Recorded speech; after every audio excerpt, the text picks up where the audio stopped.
দোকানে গেছি আর দাদাকে বলছি, দাদা আমাকে 5টা ব্ল্যাক পেন দিন, আরও অনেক রকম ধরনের পেন নিয়েছি।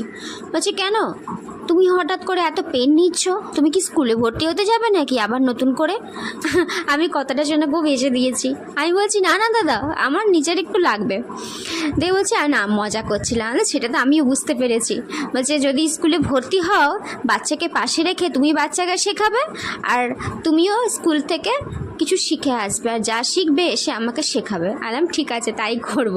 আর বাড়িতে এসে এই যে ব্ল্যাক পেন দিয়ে বসে গেছিলাম আমার নিজের কারুসার্য করা, যা মন হয় তাই বসে যাই করতে।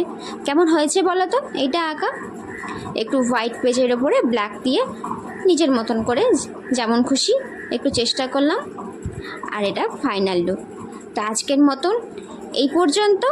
আবার নতুন রকম অন্য রকম ধরনের ভিডিও নিয়ে তোমাদের সামনে হাজির হব। ততক্ষণে সুস্থ থেকো। টাটা।